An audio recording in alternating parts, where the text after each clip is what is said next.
Multan Sultan PSL 9 के final में पहुंच गई। पेशावर ज़ल्मी ने मुल्तान सुल्तान्स को जीत के लिए 147 रन का हदफ दिया। मुल्तान सुल्तान्स ने यह हदफ 19वें ओवर में 3 विकेटों के नुकसान पर हासिल कर लिया। यासिर खान 54 रन बनाकर नुमाया रहे। पेशावर ज़ल्मी क्वालिफायर मैच में शिकस्त के बावजूद फाइनल की दौड़ से बाहर नहीं हुई। वो एलिमिनेटर 1 की फातेह टीम से मुकाबला करेगी। एलिमिनेटर 1 आज इस्लामाबाद यूनाइटेड और कोयटा ग्लेडिएटर्स के दरमियान होगा।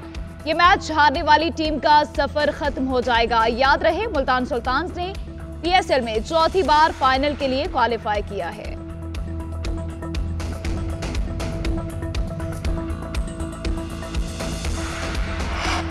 मखसूस नशिस्तों के लिए सुन्नी इत्तेहाद काउंसिल की दरख्वास्तें खारिज। सुन्नी इत्तेहाद काउंसिल मखसूस नशिस्तों की अहल नहीं। पेशावर हाईकोर्ट के लॉर्जर बेंच ने मुतफिका फैसला सुना दिया।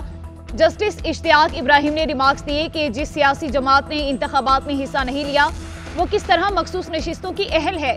दूसरी जानिब बैरिस्टर गोहर का पेशावर हाईकोर्ट का फैसला सुप्रीम कोर्ट में चैलेंज करने का ऐलान। कहते हैं रिजर्व सीटों के बगैर पार्लियामान मुकम्मल नहीं हो सकता। पार्लियामेंट को चलाना है तो बहुत सारी रिफॉर्म्स लाना होंगी। जीत को शिकस्त में तब्दील करेंगे तो आप गैर आईनी अमल करेंगे।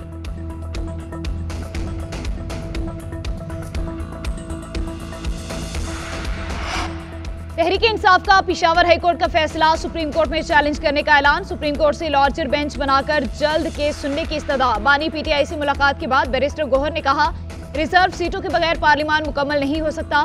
पार्लियामेंट को चलाना है तो बहुत सारी रिफॉर्म्स लाना होंगी। हुकूमत की जीत नहीं मानते। ये नताइज फॉर्म 47 की बुनियाद पर आए। साजिश के तहत हमारे उम्मीदवारों को दोबारा गिनती में हराने की कोशिश जारी है।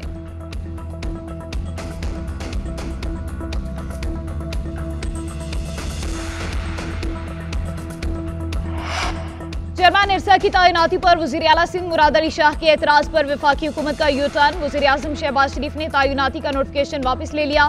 ग्रेड 22 के रिटायर्ड ऑफिसर जफर महमूद को चेयरमैन इरसा तैनात किया गया था। वज़ीर आज़म ने नोटिस लेते हुए सिंध हुकूमत के तहफ़्फ़ुज़ात को दूर करने की यकीन दहानी करवाई। शहबाज शरीफ ने मुराद अली शाह और महकमा आबपाशी सिंध के मौक़िफ़ को तस्लीम कर लिया। वज़ीर आला सिंध ने मौक़िफ़ अपनाया था कि चेयरमैन की तैनाती रोटेशन पॉलिसी की बुनियाद पर सूबों से होगी।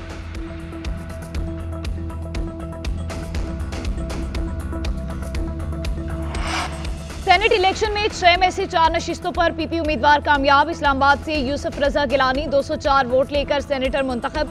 सुन्नी इत्तेहाद काउंसिल के चौधरी इलियास को 88 वोट मिले। 9 वोट मुस्तरद हुए। सिंध से PP के जाम सैफुल्लाह धरेजो 58 और असलम उबड़ो 57 वोट लेकर सेनेटर बन गए। सुन्नी इत्तेहाद काउंसिल की शाजिया सुहेल और नजीरुल्लाह ने 4-4 वोट लिए। बलोचिस्तान से पीपल्स पार्टी के अब्दुल कद्दूस बजिंजो, मुस्लिम लीग नून के दोस्तेन डोमकी और JU के अब्दुल शकूर खान भी सेनेटर मुंतखब।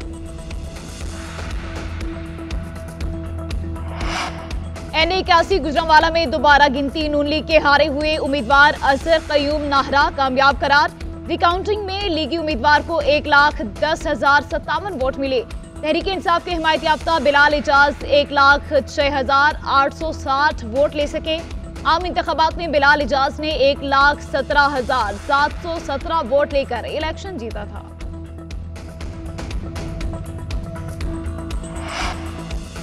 और IMF का पाकिस्तान से डू मोर का मुतालबा। रियल एस्टेट सेक्टर को टैक्स नेट में लाने की डिमांड। मैन्युफैक्चर शोबे और रिटेलर्स पर टैक्स लगाने की शर्त। FBR हुकाम की रियल एस्टेट सेक्टर्स और रिटेलर से टैक्स वसूली की यकीन दहानी। आलमी मालियाती इदारे को फर्टिलाइजर प्लांट्स को सस्ती गैस की फराहमी पर तशवीश। बिजली और गैस की चोरी खत्म करने के लिए ठोस इक़दाम करने का मुतालिबा। हुकूमत की जानिब से भी IMF को बिजली और गैस के गर्दिशी कर्ज मुंजमद रखने की यकीन दहानी। IMF ने हुकूमती डिस्कोस की इंतजामिया निजी शोबे को देने का टाइम फ्रेम मांग लिया। पाकिस्तान और IMF के मुज़ाकरात में टैक्स वसूली बढ़ाने के लिए अमले की बजाय टेक्नोलॉजी का इस्तेमाल बढ़ाने पर इत्तफाक। वज़ीर ख़जाना का इक़्तिसादी और तरक्की इस्तेहकाम के इस्तिलाहाती एजेंडे पर काम करने के अज़्म का इजहार। IMF mission chief northern porter की वज़ीर ख़जाना को तकर्री पर मुबारकबाद।